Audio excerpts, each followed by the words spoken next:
Aujourd'hui dans Tour d'Afrique, qui a vraiment trahi le projet PASTEF? Diomaye Faye ou Ousmane Sonko? Bienvenue sur Tour d'Afrique. Les dessous.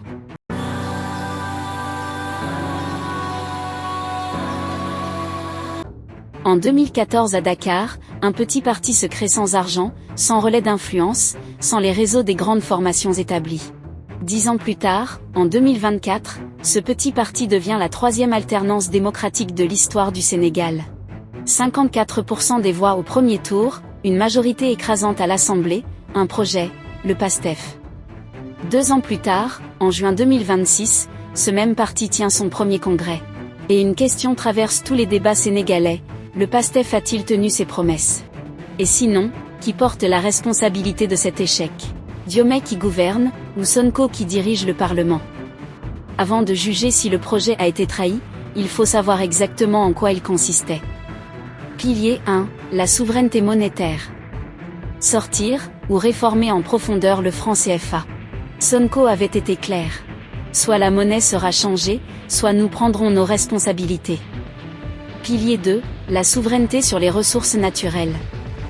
Renégocier les contrats pétroliers et gaziers, faire en sorte que les richesses du sous-sol et des mers sénégalaises financent les écoles, les hôpitaux, les infrastructures, plutôt que les privilèges d'une minorité.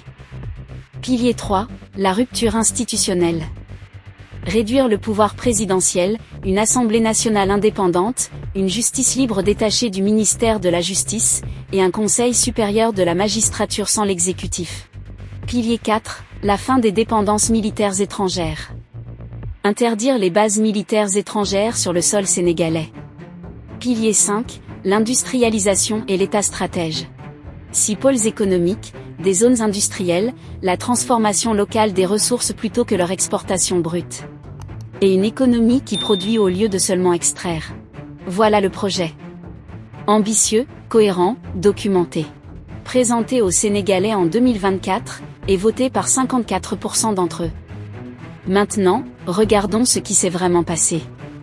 Sur la souveraineté monétaire, aucun projet de loi sur une sortie du franc CFA n'a été déposé à l'Assemblée. La réunion de la CEDEAO à Monrovia en février 2026 a confirmé les retards sur le projet de monnaie commune ECO. Le Sénégal n'a entamé aucune procédure de sortie unilatérale. Sur les bases militaires étrangères, la promesse a été tenue. Diomaye a annoncé la fin des présences militaires. Sonko, alors Premier ministre, a confirmé une fermeture pour juillet 2025. C'est l'un des engagements les plus clairement honorés. Sur la souveraineté des ressources naturelles, comparons avec les voisins du Sahel. Le Mali a adopté un nouveau code minier en 2023, portant la participation de l'État à 35%, lui permettant de renégocier les conventions existantes. Le Burkina Faso a fait de même, puis a finalisé en 2025 la nationalisation de 5 actifs miniers aurifères.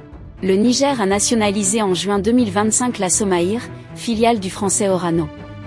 Ces 3 pays ont fait ces réformes par voie législative, exactement le levier que le PASTEF a entre les mains depuis novembre 2024. Le Sénégal, lui, n'a engagé aucune réforme de cette ampleur sur ses contrats pétroliers et gaziers. Sur la rupture institutionnelle, c'est le point le plus contesté en interne au PASTEF lui-même. Sonko a publiquement dénoncé le recyclage des cadres de l'ancien régime par Diomaye, une critique qui vise directement la composition du nouveau gouvernement du 1er juin 2026.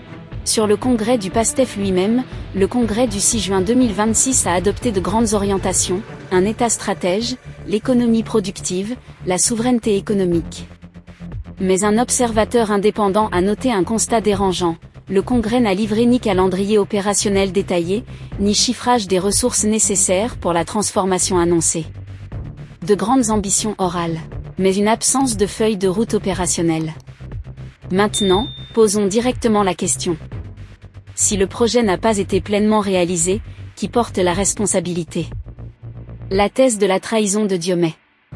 Cette thèse soutient que Diomaye en tant que président, a freiné, ralenti, voire abandonné les engagements les plus radicaux du projet PASTEF. Le recyclage de cadres de l'ancien régime, le silence sur le franc CFA. L'absence de réforme minière, la nomination d'un gouvernement sans poids lourd du PASTEF. Pour les tenants de cette thèse, Diomaye a privilégié la stabilité institutionnelle. Et les équilibres économiques au détriment de la rupture promise. La thèse de la responsabilité de Sonko. Cette thèse, moins répandue mais tout aussi documentée, inverse l'accusation. Depuis le 26 mai 2026, Sonko est président de l'Assemblée nationale. Le PASTEF y détient toujours sa majorité. S'il voulait vraiment sortir du franc CFA, nationaliser les ressources, réformer la justice, rien ne l'empêche de faire inscrire ces textes à l'ordre du jour. Le paradoxe est saisissant. Sonko, président de l'Assemblée, dispose du pouvoir d'inscrire la souveraineté au marbre de la loi. Mais son silence législatif sur les piliers du programme interroge. Est-ce qu'on critique plus facilement qu'on ne légifère ? Et il y a un argument encore plus dérangeant, le seul texte législatif majeur porté avec insistance par Sonko et le PASTEF depuis le limogeage, c'est la réforme du code électoral d'avril 2026. Celle qui a directement permis sa propre éligibilité pour la présidentielle de 2029.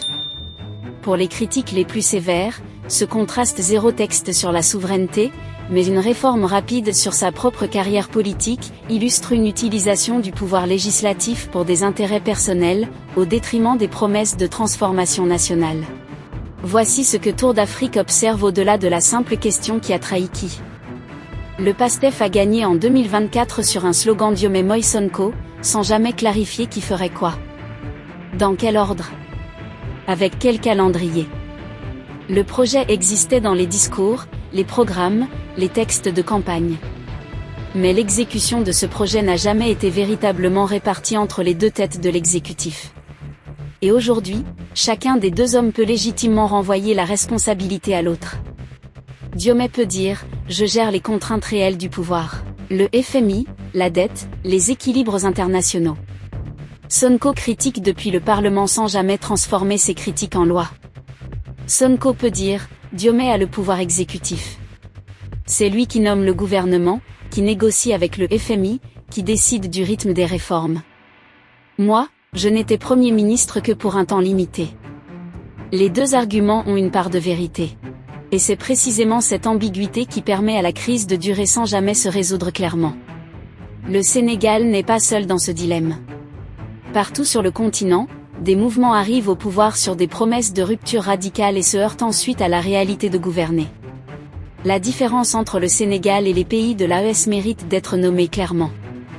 Le Mali, le Burkina, le Niger ont fait leur rupture par la voie législative. Des codes miniers réécrits, des nationalisations fondées sur des réformes juridiques. Le Sénégal, lui, a choisi une voie démocratique. Des élections libres, des institutions respectées, un parlement qui débat. C'est une différence fondamentale. Et c'est peut-être la vraie réponse à la question de cet épisode. Le PASTEF n'a pas été trahi au sens d'un complot ou d'un abandon cynique. Il a découvert ce que toutes les révolutions africaines découvrent tôt ou tard, promettre la rupture dans l'opposition est facile. Mais organiser la rupture dans le respect des institutions démocratiques est lent, complexe, et souvent décevant pour ceux qui attendaient un changement immédiat. La vraie trahison n'est peut-être pas celle d'un homme envers un autre. C'est celle d'un système politique qui promet plus vite qu'il ne peut livrer. Maintenant, à vous de juger. Avec tous ces éléments, qui pensez-vous porte la plus grande responsabilité dans le ralentissement de ce projet ? Diomaye qui gouverne, Sonko qui légifère, ou les deux à parts égales ? Dites-nous dans les commentaires. Abonnez-vous à Tour d'Afrique. Les dessous continuent. À bientôt.